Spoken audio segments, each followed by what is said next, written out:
I received what I wouldn't call a question, but more of a statement, saying, you say that there are no opposites, opposing values in some of your talks, that cannot be, there has to be one or the other. In the mind, absolutely. If you're only thinking about mind, if you're only working from mind, if you believe you are this mind, only this mind, and that you believe that this mind is the truth and reality and all that stuff, then opposites exist. And there's nothing wrong with that. But if you have seen through this mind, meaning you've not disposed of it completely, you've just seen that there are certain aspects of this mind that are suspect. And it's this suspect mind seems to blame the past, others, my genetics, my childhood, my traumas. It's never my fault. Therefore, how can I be judged? And this is a very, very, very double-edged way to look at it. How can you be judged? What judges? What makes decisions through analysis and opposites to say, let's compare, because comparisons to compare two things, firstly, the idea that two things exist is a mind-based idea. The bracelet does not exist until the gold was born. Okay, so the bracelet is gold. So when you put the two together, you get one thing, gold. So when these two things are put together, there's no opposites. There's only one. And you can say, well, okay, but there was two golden bracelets, so gold has to become that one side. But if you continue to go backwards and backwards, you'll find that life has no opposite. It's a created opposite. But the opposite of life is not death. Death is the opposite of birth.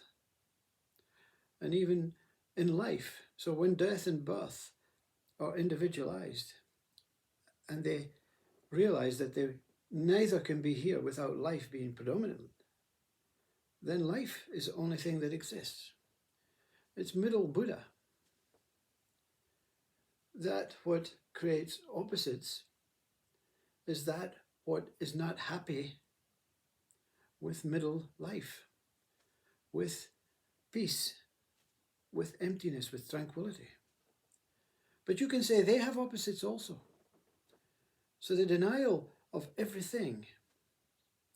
So in emptiness, in consciousness, in that pure attentive place of awareness, presence, in that moment, whatever arises, if it has an opposite, is dismissed, is denied. Which means that everything that arises is false. That what is true is that what is here before opposites arise. For example, if you say, I say to you, this is a hand, or you say to me, this is a hand, I say, no, not true.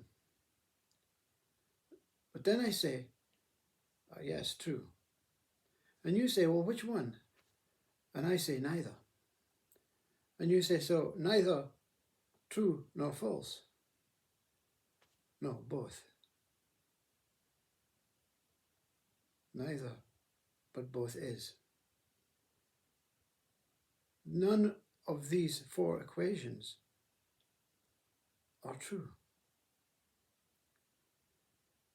But the hand is true. Is it not? Does it not exist? The names mean nothing to that what uses them. The man does not go out. The primitive man does not go out and say, I must go and kill an animal for us to eat to survive, using this hand or using this body. It's going to happen. It matters not. Silence is the only thing that is true. But it is of no use to any human. But it is the moment silence takes life to address that what the question is. What is this? Is this a hand? The moment that silence looks at that, the space, the experience, the feeling is reality. The hand is an aspect of the body. The body is here to experience reality. The questions are just noise. Opposites are just states to keep us, keep our minds busy.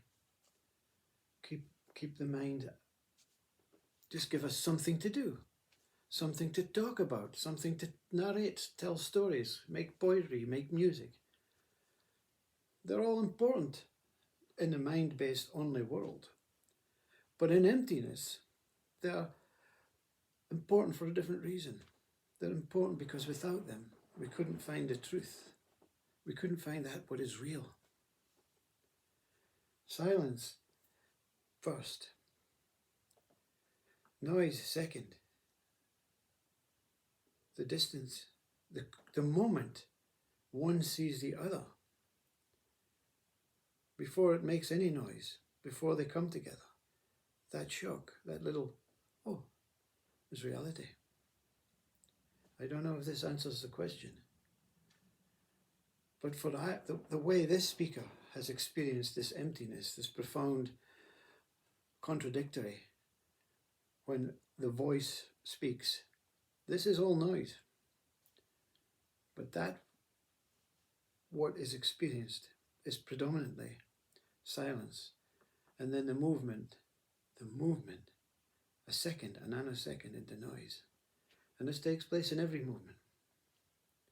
Reality is the space between the seer and the seen.